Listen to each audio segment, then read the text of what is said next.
Welcome to the Creative Plan Podcast Network.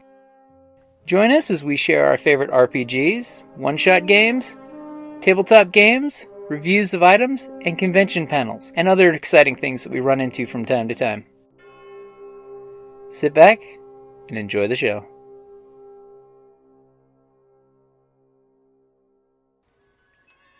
Hi, this is Kelly, aka Trixie from Ragnarok and Roll, a Sign to Ragnarok story, and Tilda Wimblewick from D&D Journey of the 5th Edition. First off, I would just like to say thank you to everyone for listening to our varied adventures, as well as for rating us on iTunes and rpgpodcast.com. If you haven't rated us yet, we would greatly appreciate it if you could. And if you're looking for more ways to support our efforts, we are now on Patreon, a great site where you can help us continue making more podcasts, as well as some special surprises for our patrons. If you can, please look us up at www.patreon.com/cppn. Every little bit helps. And again, thank you for listening. So I guess we can get started. It's 3 after 6. So welcome to the LGBTQ plus representation in sci-fi, horror, and fantasy. I think it's a very wonderful topic because we're starting to bust onto the scene now, and some people are upset about it, some people are happy about it, and they can die mad about it. So we can go ahead and do introductions of who we are. Start with. Oh, go for it.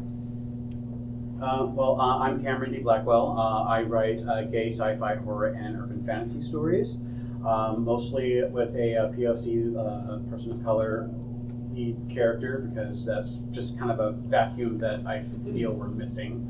And I also make fabulous lined notebooks. Yas, queens. But you made that? I did. Ooh, can I see? Every writer. Catnip. It's catnip to a writer. Yes, thank you. And I've been writing since the 4th grade, and then really started in high school, and haven't really stopped since, except last year. I just stopped last year. But I'm starting it up again. We don't talk about. See, I like to refer to as last year as 2019. Yeah. So I turned 35 again this year. Yeah.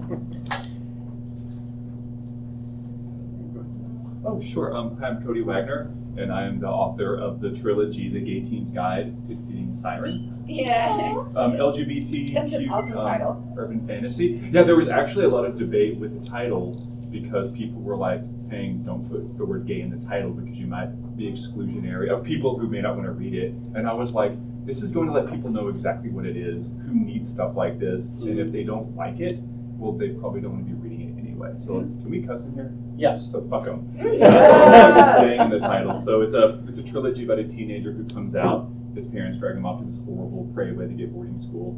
But when the parents leave, the school reveals it's actually a secret refuge for gay teens. And he gets to go to a secret gay high school. And there's a fantasy element involved as well, because like lots of queer people, I grew up with fantasy. So yeah, so that's me in a nutshell. Hi, and I am Kristen Merbeth. I also write as KS Merbeth.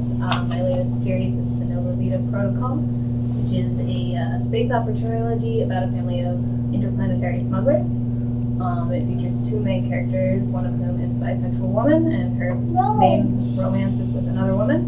And the other character is demisexual and also gets a good romance arc. And it also takes place in a very norm world, because space is gay, and that's just how it is. Is the whole trilogy out? The 3rd one is coming out in just a few weeks, so yeah, very soon. Thank you. I'm your Toastmaster. I'm Weston Ochse. I'm pretty straight, but I really try and make sure that. So I'm known for writing military sci-fi, military horror, and I really try and make sure I interject real life people in there. And having spent 35 years in the military, I've met a lot of gay friends, and I want to make sure that all those guys are represented. Because sometimes people think it's too macho, and it is, and there's nothing wrong with having a macho gay guy. And I want people to understand that they're just like anybody else. So, in fact, one of the favorite characters of my fans of my Burning Sky duology is McQueen. And that's his call sign. It's his name and his call sign because he's a gay bouncer in West Hollywood for the bar called Foo Bar. I don't know if you guys know this bar, but it's definitely everything that you can imagine to be. Oh, that's scary. I was like, I want to go right now. Why don't you go to there? So I'm just trying to represent it from my point of view. That's awesome. Totally forgot to talk about my sci-fi series. It's called Perils of Space. I have 6 books out, 9 written. Basically, it's so fetch. It's future retro futuristic like space adventures. Flash Gordon, Commander Cody, all that good stuff. I wrote it originally as a serial, so I posted episodes every Tuesday. And I'm like, I can just put these all together in a book. And I am going to work on putting the first 3 books, like the next 3 books, into one compendium, so that'll be cool. So I'm working on that. Okay, so the topic is representation of the Rainbow Mafia in sci-fi, horror, and fantasy. Like, why is that really important? Like, why do we need this representation? The answer is obvious, but like, I just want to hear people say it. I actually have a quote about that that I'd actually stored on here if that came up, but it was someone much smarter than me who said, when you open a book or see a movie or anything and read of a character who thinks, feels, and loves the way that you do, you feel less alone, you feel more validated, and you feel more confident in your identity. I almost read you feel more violated. And that would have not been the right word.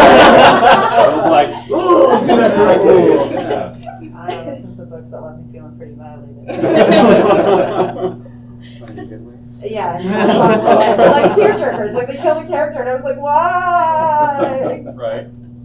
And I think, that's a good starting point for me. It just reminds me that I think it's important for queer folks to have stories that aren't just based on tragedy. We get a lot of stories where, one meets one loses one dies, or both dies, and something tragic. And like, we need more stories based on, tragedy, it happens, but like, that's not all we represent. Mm-hmm. Like Weston said, when more people need to be represented, like his macho gay friends. They exist. Yeah. Yeah. You can't just have the one stereotype. Yeah, and that's the stereotype, right? Like, all gay men are effeminate, and that is remarkably untrue. And there's a really good Modern Family episode that goes into that, where like Cameron and his husband brings him something for Mother's Day. And he's all like, "You think I'm a woman? What is wrong with you?" So, yeah. Well, I think that trope of just like feminine is still pretty prevalent. Like, almost like we're getting so much more representation, but that trope is still so widespread. Because I was watching, and it's not even sci-fi, fantasy, horror, because that's where you see still a lot of the tropes. 9 Perfect Strangers, and Luke Evans' character, it was very masculine, and I was like, oh, he's gay, but he's playing someone who's straight, but his character was gay. And I was like, oh, like, this is just, people can be gay, straight, masculine, feminine, across media, and that should be applauded. So I thought that was really, really nice. Yeah, and I want to say, you also touched on the idea of how, like, there's so much queer tragedy in media, and like there are stories about that are touching and are important, but like kids who grow up reading that are going to kind of absorb the idea that that is what their life is going to look like, that they can only have tragedy and not a happy love story or just an adventure where they happen to be gay. So that's what I like to write about in my books when it comes to representation. It's just like, it is a part of who they are, it is on the page, but also it has nothing to do really with the grand adventure of their life. There's so much out for them, and I'm happy to spoil the ending and say that none of the gays die here. All the straight people do. No. Yes, no promises about the straight people. And- Sorry. It's okay, they've had their time. It sounded like when you first started that and talked about like all into tragedy, when the little kids in the back, it sounded like they went, oh no. Yeah. And I was like, exactly. Like the little laugh track over there. The point is for the characters to die not because of their sexuality, Yeah. but because that's life. Mhm. It's not a defining trait, it's a trait. Right, exactly. There was I have a friend who is much like Random House Major published, and he had a book that had a character who was struggling with their sexuality, and they actually told him, we were not mentioning sexuality. Like, if it's a female character who kisses a girl, that happens, but we are removing sexuality and just having people be people, and they're actually focusing on that and who they publish, so they had him remove that aspect, which is pretty progressive. And I really like what you said about kids growing up with gay tragic stories. I grew up when Boys Don't Cry came out, and when Matthew Shepard was tragically murdered, and that was all I saw. And then like all of a sudden gay characters were coming out on TV, but they were all like tragic figures. And I was like, oh my God, I was like 16, 17 at the time, and I was just coming out. I'm like, oh my God, is this what exists for me? Like there was no just normal gay people that were just living their life to the best, or you know. And I think that's slowly turning around. I think that's, or you know, quickly or slowly, but like, yeah, we were real people. But the thing that I'm really hoping to really push into is, you know, people of color and queerness. Like that's an intersectionality that is often overlooked.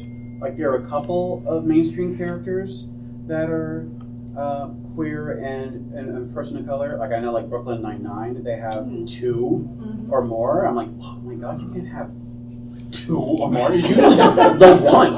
Now you're getting greedy. And you know, and that's also a response. Like you can't have just more than one gay person. That's not how life works. I'm like, girl, we cluster. Right? We cluster. We find each other, and you know, there's you know an entire spectrum of us hanging out in one group. You know, it's not just that token. And I think that's something I want to push out. He's like, I'm good. But I love what you said though, like about still you see that most gay characters or queer characters are still side characters. And that's something that I think needs to be pushed as well, is that give us some main characters who are queer. Like show us that we're not just a caricature or a side piece in people's lives, that we can be the star and we can be the center of attention and have our own complete story that is ours. I know of a TV show that is just coming out on BritBox. They have, it's another one of those like murder mystery ones where this lead detective comes back to his hometown. It's like a fundamentally like religious town, and he's gay. And he was excommunicated because he was gay, but somebody died in his town, so he has to go and figure it out. I'm like, oh my gosh, he's not just, you know, a side character at all. He is the lead character. And I'm like, I want to go to there. I need to see this. Yeah, absolutely. It's also the ability to write it. You know, I would love to write a major gay character in one of my books, but I can't because I don't want to do injustice, right? And I'm afraid that I'm the Antichrist, right? I'm the old fuddy white Southern male, Christian male. That, you know, it's like you look at me and I'm that grandpa, get off my lawn, you know, that guy, and I don't want to come across that guy, but I can write the secondary character, you know. Well, Cameron, what do you think? Whenever you were talking about like people of color, about someone who's like a cis white male writing a queer person of color as a main character, because I think that's a good point. Like, Lack of tips or experience. information on that. Couldn't you own just voices. write them straight and then change the person that they're potentially attracted to, like their pronouns and their like, you know, like, oh, you write it. I think there's a lot more nuance in that, you know. Sure. I really do, it's the character becomes interesting in the nuance. I don't disagree with that, but I do feel like when you are talking about people, regardless of how they label themselves, motivations tend to be fairly the same. Survival, to have their needs met, get emotional support, accomplish whatever goal it is. And while, yeah, nuance would be important, I mean, like, who couldn't have just a gay character who that's not anything part to do with the plot, except, like, that's just who they are. I guess I feel that there's a certain amount of stress on me to get it right the first time. Like I have one chance, because if I don't get it right that first time, You're gonna get canceled. you know. Yeah, it's like well, he doesn't know anything. He's just so and so, you know. So I do feel that pressure, you know. Cameron was pointing out in another lecture how, like, the biggest thing you can do is just reach out to people that have those life experiences.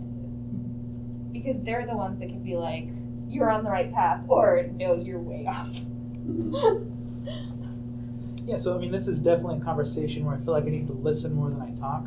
But Cameron, you said something in a previous lecture today regarding like virtue signaling, and it just made me think like, damn, like I see this as a need, you know, with the loved ones in my life that have these needs that you guys are expressing. How can I be part of this without doing more harm than good? You know, how can I do it the right way without virtue signaling? How can I do this to make my loved ones proud? Listen. And beyond that, though, I mean, like you listen, and I think there's a nuance of like, how do I show these experiences and these perspectives of the loved ones in my life by listening? I still feel like I still feel timorous. Like I don't want to get it wrong.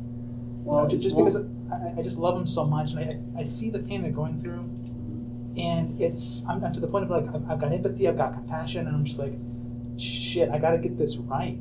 You know, for my nieces and nephews. How do I do that? I just have a thought about this. Like, even when you, like, Thomas Edison, he tried to make the freaking light bulb 73 times before it actually hooked, and everybody's like, he failed 73 times. He's like, no, I learned how to not make a light bulb 73 times. Yeah, but like a light bulb is a light bulb. These are my nieces and nephews. I don't want to spoil that relationship. The respect and research. People didn't buy his light bulb 73 times to find out that it didn't work. Yeah, right. my point being, like, any failure is a learning opportunity, if even, like, for you as a writer to improve, but not taking the shot means that you kind of refuse the opportunity to learn or to grow. Oh, yeah. So what I'm getting is, I'm taking the shot, Okay. but I owe it to my niece and my nephew. I got to get it right. How do I do that without spoiling This that might be relationship? oversimplifying, but I feel like, to me, I am really, really big on intent. Because you can see that your intent underneath it is to do the right thing and to do good. And if that's your intent going through, I think that's going to show and that's going to shine that, you know, even if not everything's perfect, they can see that you were trying. And that's what I think people should appreciate, is that you're giving it that effort, you're doing the research, you're talking, you're listening. If that intent has that listening. Exactly. Yes, exactly. And potentially when you encounter negativity, you have to consider where the other person might be coming from too. Like whether or not you may have accidentally stumbled on something that is particularly traumatizing to them due to their upbringing or lifestyle. I don't think that anyone can write anything perfectly. Like, they changed Dr. Smith's character in Lost in Space to a woman, and I love that, but then it also, like, it was one of the things that a lot of people didn't complain about, and I wondered if it was because, like, oh, she's just another crazy woman trope. Like, I love that calculating, like, I loved it because they made Dr. Smith a woman, and traditionally he was a man, but at the same time, you know, like, Yeah. and I can see that there would be a lot of women who are actually like, wow, they just, like, did that, and both ways, you know, like, I think there's validity to both sides, but I think the conversation is what's ultimately important, too. And another thing is not 100% of the people are going to be happy with what it is you do anyway. So alleviating some of that pressure, like, you can do your due diligence, you can do all the listening, you can do all the fact checking, and people will still be upset with it because they didn't agree with it in some way, shape, or form.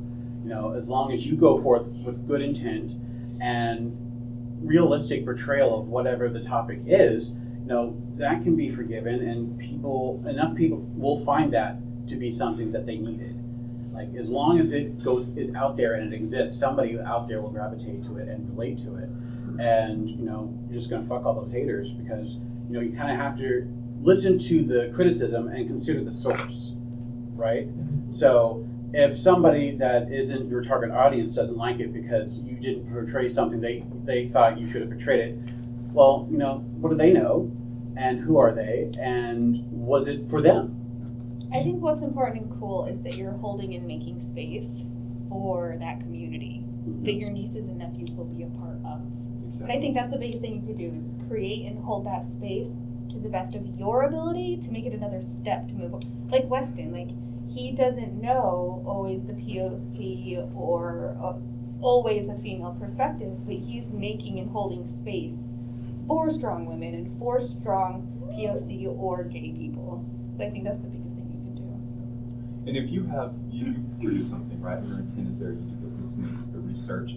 You're going to have haters, but You should. think about the people that are going to come up to you and say, "It really touched me." Like, that's more important. The people that you made a difference in their lives than the few people who are going to find something to be mad at no matter what. Oh, yeah. So that's where I see the danger is. If the people that I'm writing for come up to me and be like, "Look, Jeff, you got this wrong," that would cut me more than all the haters. Like, if the haters, they're going to do their thing. Right. But if my That's niece where is you like, find "Uncle, come alpha on." leaders, beta leaders, Yeah, we people in got your circle. LGBT beta readers and editor and stuff to help out. Okay, thank you. I was just going to say, I took a ton of classes, probably a decade ago now, about writing realistic characters. It's a whole series taught by people from LGBTQ community and indigenous people. And the key everyone said was know exactly where your character comes from. A gay 16-year-old in Manhattan is completely different than a gay 16-year-old from Lincoln, Nebraska. You have to know that. It doesn't have to make it on the page, but how that character evolves. Like, you don't write somebody who's Native American, you write somebody from a specific tribe who grew up in Seattle or grew up on a reservation, because that tells you who and that's how you avoid stereotypes, is by knowing who your character is specifically, instead of trying to just broadly capture everybody. It's a really Because I can definitely see your point about, I don't know how to do it correctly, because there's a whole culture there that you may not understand. You may not know the nuances of that culture, but you could do more research. But if you feel like that you may not be able to do it quite justice, I mean, it's totally okay to just kind of step back and because if you're going to make that character the main character, you got to know. You got to know at least some stuff. And I think that goes for any population, not just, LGBT. If you want to write about, growing up in a rural Mexico, and you have to know what region of Mexico they're in, what language is spoken there, what kind of slang they use, so that someone that is from that community can go, oh, yeah, they got that right. Or, we don't use that word at all, what is that? And you don't get those mean YouTube comments on your Amazon review. No, you gotta do the digging. And I hate doing all that extra work. That's why I write my stuff in the future.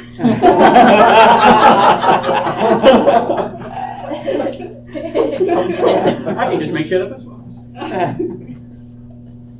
But still having all that stuff in there as well is still important. It doesn't make it onto the page, but I still got to know all that stuff. Sometimes I don't. But I think that's awesome.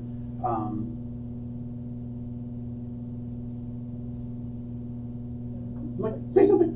I feel like I'm sucking up all the air, so I think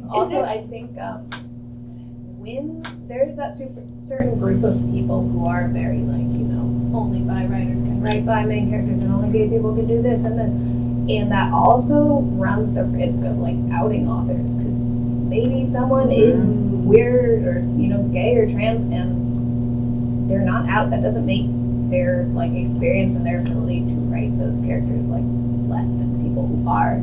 I was not out as bisexual when I first wrote this book with a bisexual main character, and I found it still very like meaningful to explore that part of myself in fiction first before kind of coming out in my day-to-day life. Did people reading it ask you or make assumptions? I didn't get any super negative comments, which I was afraid of. I was like afraid that someone was going to come for me and say I got it wrong or like force me to come out before I was ready. But you know, I had people ask, and I that was kind of what encouraged me to come out shortly after the book came out. Was that like I did want to be open with those readers who came up and were like, you know, I really enjoyed seeing this representation on the page, and I was kind of wondering, you know, yeah. And I was like, I want to be able to say yes, like openly and proudly. But also, there are authors who are not in a situation or a place where it's going to ever be safe for them to be publicly out, and maybe fiction is the only way they're ever going to be able to explore and kind of process and celebrate that part of themselves. And I don't think anyone should be trying to take that away from them. I think also saying that a gay person would have to write a gay book or otherwise is putting a wall against what we're trying to do and getting cis people who tend to be hetero to make space for LGBT.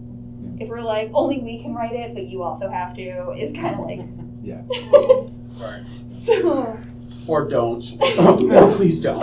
I grew up in a little bitty town near Amarillo, Texas. So in the 90s, when I was a teenager, you could imagine it was not the friendliest place. And it was so homophobic that it didn't exist. It was swept under the rug. Heaven, Texas did not have gay people. And on one hand, I wasn't bullied for that then because it didn't exist. I was bullied for plenty of other stuff. So you're like, oh, well, that's great. But it was also so lonely. And so there was no representation, none as I was growing up. And because of that, I felt like I was the only gay person in the world. And so this is even to the point of people writing LGBT, even if you're not, if I would have had anything back then to read to say, wow, there were other people like me, I feel validated. Like it would have meant so much to me back then. I feel like I have had a similar experience in growing up as a teenager, a gay teenager in the 90s. You know, I grew up here and I knew they were out there. I just didn't know them and I couldn't find them. And you know, I went to Tucson High at the time, and that was pretty much like there was one out black gay guy that was present my freshman year, but he graduated. And so when he graduated my sophomore year, I was starting to come out. I was alone. I felt alone. I mean, I had friends, and I didn't know they were all gay at the time. They all decided to wait until after high school to come out. But I think I was like a cautionary tale because I came out and I was the only one I knew, and I was like the gay kid. Was also a theater kid, so duh. But they watched me suffer and be sad and lonely and depressed, and I'm thinking maybe like they didn't want that, and they just couldn't cope because they saw how badly I was handling it. And then they all came out like it was nothing. Like you watched me for years, and so you were in high school when you came out? Mm-hmm. Wow, that's brave. Yeah, well, I didn't know any other way to be. You know, like I didn't even know the word gay, what it meant until 97. That was my sophomore year of high school. And like, oh, is that it? Oh, okay, so that's what that word means. And I just knew that it was bad because people kept saying, oh, when I first met you, I thought you were gay. I'm like, I don't know what that means, but I don't want to be that. I don't want to go there. And then I'm realizing, like in fourth grade, we played the game. Well, they played the game Smear the Queer. I didn't know what that was. And growing up, like, oh my God, that's just rude. But I've never heard of that game. I think it's like whoever has the football is Everybody tackles. Yeah. Oh. I think that's what it was. I wasn't a sport kid. I hung out with my English teachers, but but yeah. And so I was desperately looking for any kind of material. Like I found the XY magazines on accident at a smoke shop. You know, I was like, hey, that looks like me, but not me, because of course they were all white kids. So I found the gay just not someone that looked like me that was gay. So that was another thing, another intersectionality that I was missing. And I feel like why I write the way I do now is because I want there to be something for someone like me. I'm going to get off my soapbox now, but I'm like, representation really, really hella matters, especially for younger kids. Yeah. And I think it's also important that our presence in these genres are really important too, because who doesn't love Peter Pan? Like, who doesn't love space pirates, or who doesn't, love a good horror movie where the gay girl or the gay guy or the gay person, they bees, they're just out there just giving it to whoever is stalking them. Like, I think that'd be really cool for me to have seen growing up. Yeah. Like, we are people, we exist, and we have agency. I find it, well, this is just my opinion, that we are underrepresented in sci-fi, fantasy, and horror. I think it's actually lagging behind Almost other genres.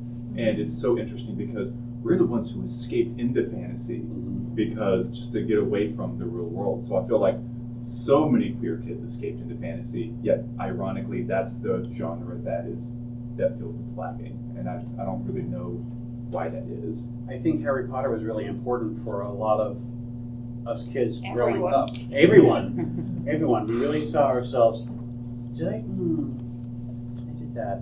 But I mean, we didn't know who she was, what she was at the time. But that was really something that she gave to us that we needed, like an escape, and we could see ourselves in that world. We weren't really there, but like we could have easily have been. And you're right that we really gravitated towards those genres as kids. I know I did.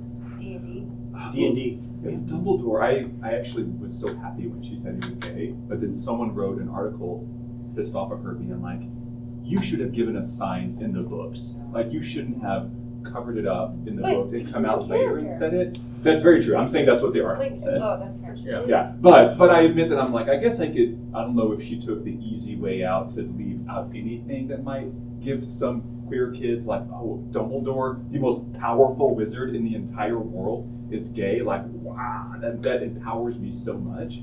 But I don't know if what y'all think about her saying it after the fact is okay because she didn't have to write that he was gay because it didn't matter, or what? It might not have been her. It might not have been her decision during the writing of the book, during the first initial launch Oh, of like the series. publishers and stuff. It could have been an NDA type deal to where, once she earned out and got enough Wasta and she became that billionaires. She could then say, fuck you, you was gay, and explain to them. That's interesting. She didn't really mention anyone's sexual preferences in particular, but that's kind of interesting. I wish she would have. I mean, how would she do it without saying? She did keep saying that Grindelwald was so close to Dumbledore in Book 7, but nothing overt. I felt like there were little speckles against that Dumbledore was gay. It had occurred to me by Book 4, I think. Certainly by Book 5, absolutely. But she's actually commented on it saying, I didn't think you guys would be so attached to the fact of this. I'd have told you sooner, but that wasn't the point of the story. Whether she intended it or not, I think it proves that gay is not a defining or a defining trait.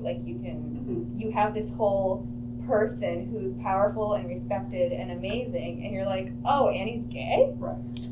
Well, wouldn't you say in a utopia, every book ever written wouldn't even mention sexuality? Right, because we don't know what Professor Dumbledore does. I mean, I meant to say McGonagall. We don't know what is her orientation. We assume maybe. God, I want her to have a wife at home.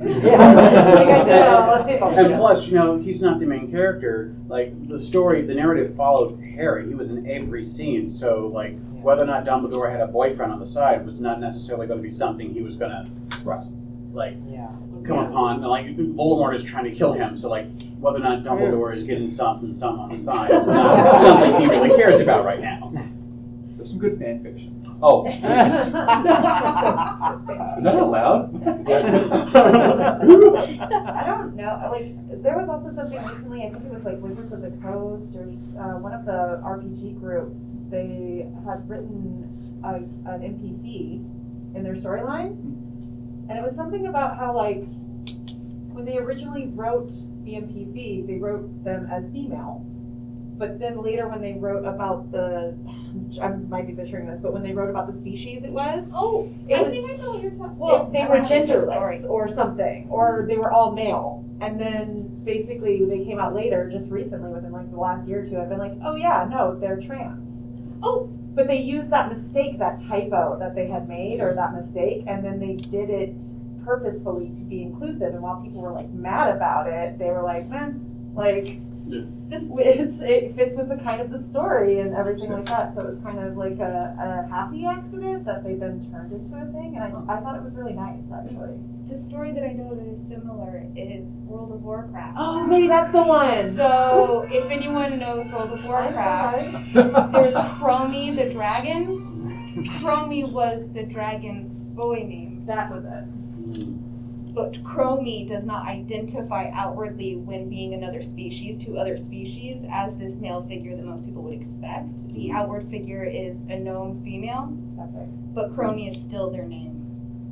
So World of Warcraft was like, yeah, it was a mistake, but why would we fix it? There's nothing to fix. It's just what it is. It's really good. I loved that. I was like, yeah, you don't have to change it. You were pretty on point. I'm making notes to look that up. Chromie, World of Warcraft. And so I remember reading through Harry Potter as a kid, like before the movies came out. I thought Hermione was black, just based on some of the descriptions that were in A lot of people who read it are like, why is it this way? Like, who's this? Why is Emma Watson doing here? You know, like, I was surprised. But to the point, I mean, I feel bad kind of outing my character sometimes as gay. If I was going to put a gay character in my book, it's like it's their business. But if you don't add those traits or those characteristics, everyone is just white and straight. You know, so how do you do that, but in a respectful way? Do you just between characters? Between characters, like dialogue or something. So it's like a private scene between those two characters. Or like something that would particularly happen. Like even if it's passing by, like how was that date with that guy?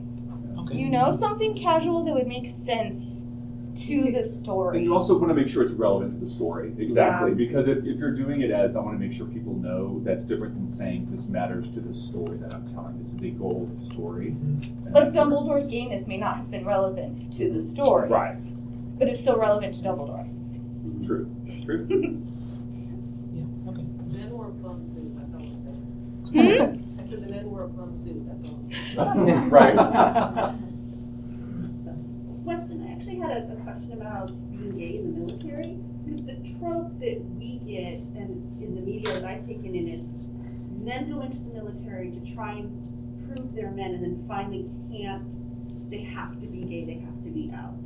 Do you find that to be anything realistic, or are there men going in there who are like, yeah, I'm gay and I want to serve my country and I want to do this? Yeah, I think there's been a wholesale tidal change in the last 15 years or so, to whereas people are able. I mean, with when they got rid of the don't ask, don't tell policy, right? And folks were allowed to come in and just be who they want to be, who they are, right? Yeah.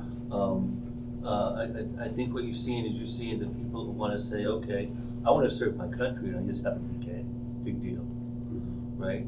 And it's like I tell everybody, you know, I've been to Afghanistan a couple times, and you know, rah rah sis boom bye. I'm not really fighting for my flag, you know.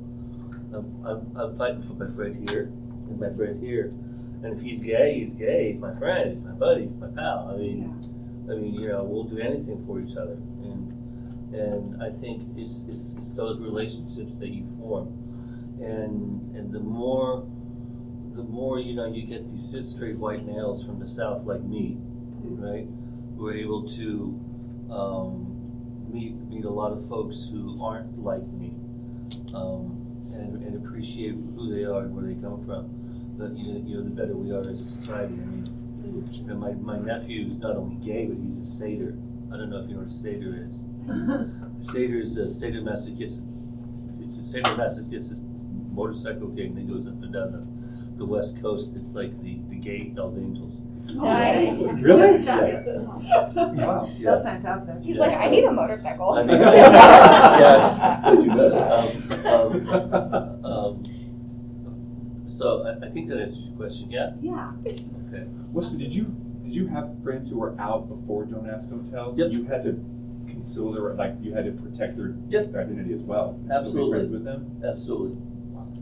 Absolutely. But I've been hugging trees since I was 5. You know, the first person I ever asked to marry me was my mom's college roommate, who's a black lady named Velma, and I was 5 and she was 18, and she was the most beautiful woman I ever saw. And her loss, she wouldn't wait 13 years until until I turned 18, or else, you know, it would have been a done deal. You know. No, I'm Right. I'm pretty left-wing guy, so I'm not necessarily representational, but I love that you hold space. I am who I am. Yeah. And seriously, we do not, like, the power of an ally is, don't underestimate yourself for that. Exactly, Like, yeah. It's so important to have allies. Like, yeah. I mean, you might be asking, like, why am I on this panel? This is exactly why you're on this panel. Yeah. You know, to show that, you know, you don't just have to be a gay person, you know, on an umbrella term, like, to write or include us in your stories. You know, I mean, we include straight people in our stories, you know, Hopefully. accidentally sometimes. You trip and fall into a straight person, and he ends up being in your story. And I just have a collection of, like, straight characters that just happen to, you know. You kill somebody off by the book. Yeah. Right. Exactly. You need fodder, so Yes. so that's the straight people. Well, I have space chickens in this book, but the other books, I don't know. They're all taped to the plane. Maybe Space Chicken is Cynic Dolce for, you know, just white male. Well, there's a chicken queen in this book, so I don't know. Well, you know what? You know, I say queen, didn't say, you know, Yeah. queen. Yes, queen. I don't know. I think, what can LGBT characters bring to these genres? Like, what do you think? You know, Well-rounded stories. like, there was a guy at the panel that I last moderated or was in, where it was like, okay, what's the point of bringing these people in? Why, you know, we were talking about how James Bond, you know, in the new James Bond movie, I don't think he knew, but like, they're like, oh, why would we cast a woman as James Bond? It's like, well, there's a black woman who has taken over James Bond's 007 title. Like, she's not James Bond, she's 007. And he's like, well, why would they do that without, I think it was trying to make it sound like it was an agenda, like, diversity It casting. was like, why would you? There's no point. There's no point. Like, so, like, why would you even? And it's like, because that's the point. yeah. You know, I was like, what? I mean, maybe people don't see what dynamics these characters can bring to the genre. I mean, I don't see why Legolas couldn't have ended up with, you know, one of the other guys in The Hobbit. Just putting it out there. Like, I mean, I don't think it would have changed the story that much, but it would have been nice to see. I don't know, I have kind of two thoughts on that. Is I think one, you know, if it was a utopia, it wouldn't matter, but it's not. And queer characters have been so just swept under the rug that you see another straight character, straight people don't read it and say, wow, you know, it's just every day. But having queer people reading about queer characters, it changes our lives. Yeah. And that's why it's like, even if people think, oh, we're overdoing it or why, it's like, this is why. Because for us, for people who are queer, who have been underrepresented, this matters. And I would rather see too much of it right now because we're the ones who need it.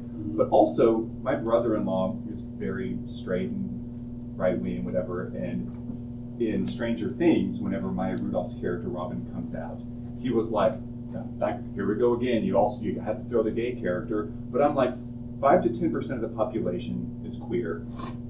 When you look at TVs and movies, if we're really trying to represent real life, 5 to 10% of them should be queer, just to be one-to-one with real life. Mhm. So if that's what we're trying to do, then you adding that in just makes this more like real life. If we're just talking statistics here, but because TV's always been, straight, it feels like it's being overloaded with queer, when in fact all we're doing is just evening it out with what the population really is.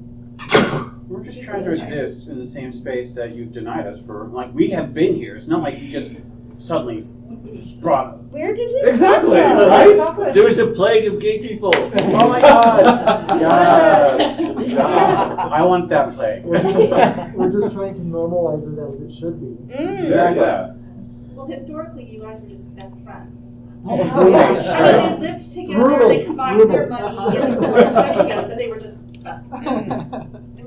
Embrotherment.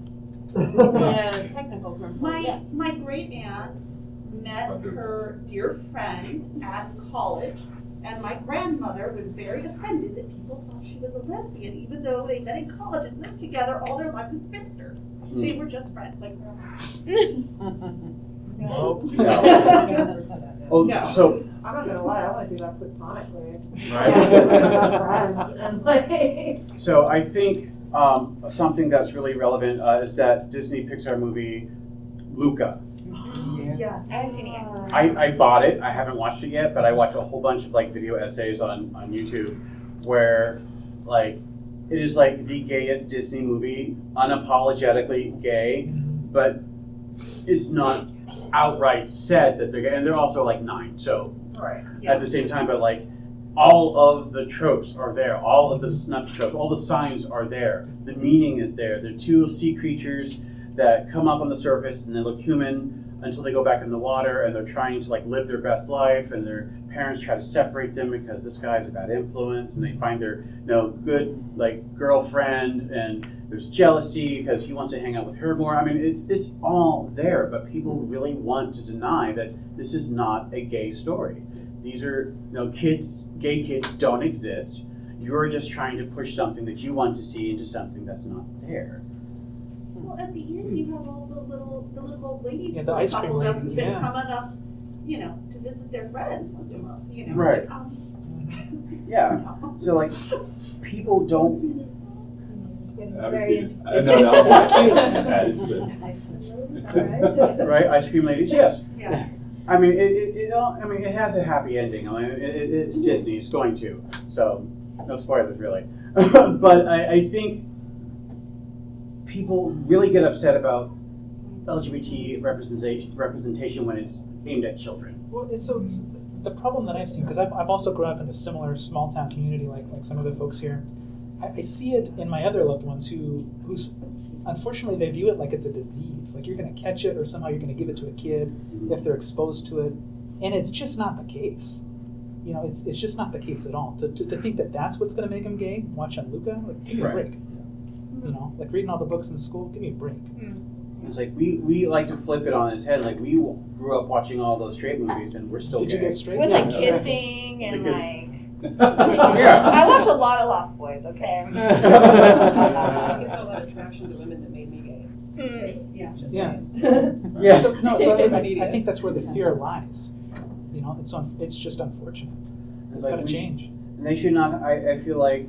I mean, I wasn't 18 before I saw gay stuff, or know that it existed, and like we shouldn't have to make children wait until they're 18 to realize who they are.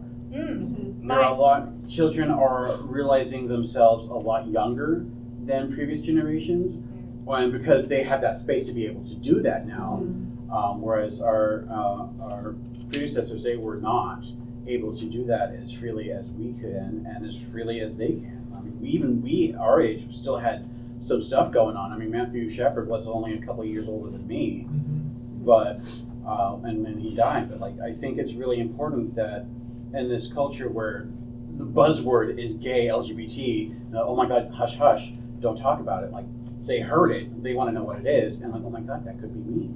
And having cartoon shows that they watch represent them, I think is amazing. I mean, they're not getting down and dirty on it, so like, why is this a problem? Oh no, 2 boys kissed. It's a cartoon. Okay? Calm down, Susan. It's a cartoon. I'm calm. I'm calm. Is that your name? It's Suzanne. Oh. Nice. And I looked right at you. Your eyes were like in your mask. Like, whoa! I was just thinking about shows that are really good at representation because you were mentioning that, and like if anybody here is interested in a really good show on representation, even though it's geared for children, Steven Universe is probably one of the best representative because it doesn't talk about sexuality and yet it is still there. All there. It really is, and it's one of the most beautiful, like, chef's kiss. So if you're interested and you got some time, they're like 10-minute episodes. Treat yourself. They're amazing. My little one is 11 and has claimed, with the knowledge that they can change their mind, to be pansexual. And they're 11. I mean, that's a new development because they're 11, but they're on board and they try their best. And they always have to, like, be inclusive. What did they decide there? Pansexual. Oh, I have a couple of friends. They had kids when they were 4 and 5. It was right around the same time. One of them had a boy that was just decided I'm a girl, and the other one had a girl that decided she was a boy. And they were both raised by liberal parents, so they were like, "Oh, that's cool. Here's a parade you guys can go to." And I just was like, "Wow, that's why what a difference there." Honestly, if you're able to figure yourself out at that age, like what a joy. Parents should be like, hell yeah, like you don't have all of those many years of confusion. Yeah. I'd give it with the caveat that they can change their mind. Yeah, of course, yeah. Just gonna put into that coming out at that, I came out when I was 12, so coming out at that age is a very mixed bag. On the one hand, like it's off your shoulders and people know it's gonna happen the way it happens. On the other hand, you have middle schoolers coming at you the way they will. And I was pagan, I'm still pagan, but I was identifying pagan then too. So like, I'm the gay witch and I'm 12. And like, what was done to me, what's wrong with my head, That's a factor. On the other hand though, like, you don't have to worry about coming out in high school or college or adulthood or never doing it. You did it when you were a child. Like, should have totally owed that. Hell yeah, but you 12-year-old witch. Don't mess with me. And yet you're gonna be like that. But also, if their parents, like, they are still dependent on their parents for the next 6 years. So if they're not as welcoming, then it is not as safe for them to be as themselves too. or if your parents are in the closet.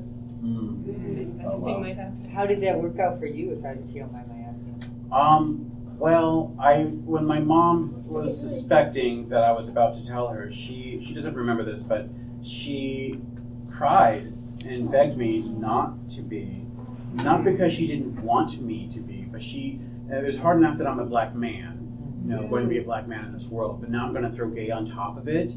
And having, she lived through the AIDS epidemic or pandemic, or she lived through that in her 20s, in the 80s. Like, she saw what was happening to gay people, gay men mostly, and she's like, I don't want that for you. Like, this was 97, so like it was only like 17 years ago that the AIDS epidemic happened and was still happening, and she did not want that for me. And I didn't understand at the time. I took it as like rejection, like, oh God, she doesn't want me. And I realized she wasn't that type of person, so I'm like, it's gotta be something else. And I realized, oh yeah, I'm black, a male, and gay. She worried about the life I would be able to live. And then of course Matthew Shepard had just happened, so she was afraid of that happening to me. She didn't want my life to be much harder. But once I told her,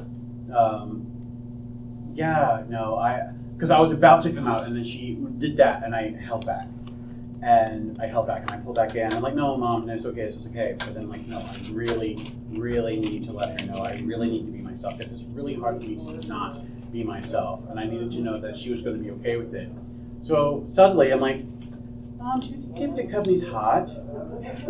Do you think you would do David Duchovny? Because I would totally do David Duchovny. And she's like, okay, son, good. That ties back to the very beginning. We're talking about how, being queer was seen as tragic. Tragic. And this is another, like, ties back to the very beginning about having positive representation. Because if your mom would have seen positive gay people who were happy and successful, then she would have something else to be like, oh, you can live a really happy, normal life. Because we had a movie like Philadelphia. Yeah. That was tragic. Oh my God, right. Torch Song Trilogy. Yeah. Like anything with a gay person in it, it was awful. Yeah. It ended awfully. All right, well, I think we are close to the end of our time. 6:57. 6:57? Should we milk Avery last second? We struggled to get here. We are going to take up Avery last second. Yeah. It's sort of a question, but more of like just a comment. I also think representation is important to help cisgen straight people become more accepting. Because a lot of times what has happened with any marginalized community is that they've been demonized as well. So when you come out with books and stories that can affect the younger generation of future straight people, they can then start to be like, oh wait, this is a little bit wrong or messed up or what I'm seeing, and then they start to create. It puts them in those places. It puts them in those places, and I think that's one of the biggest gifts that I hope anybody who reads my books take away. It's just like, oh, my mind has been expanded. I can like make more space for people. We can only hope. We can only hope. Right. I do believe that is happening. I do, definitely with Gen Z. I think, and I think even the millennials, we grew up knowing that racism was bad, and we were, we knew it was bad. We knew it was bad, but we took it more seriously, and because we saw the injustices, we were taught the injustices, hopefully correctly. And we're like, okay, that's not cool in my book. And now the next generation is like, okay, now we need to be nicer to gay people and LGBT people and trans people and non-binary people. Like, we need to be okay with that. And as soon as now all this visibility that we have that we didn't have when we were younger, they're like, this is going to be commonplace. And then they can tackle the next generation of fuckery that we invent. Right. Yes. All right. Well, thank you so much for coming. Great questions. And thank you, Wes, for being here. Thank you. Thank you for listening to the Creative Play and Podcast Network. And feel free to enjoy our other shows, such as D&D Journey of the 5th Edition and Scion Ragnarok and Roll, a Scion hero to Ragnarok story. Thank you for listening.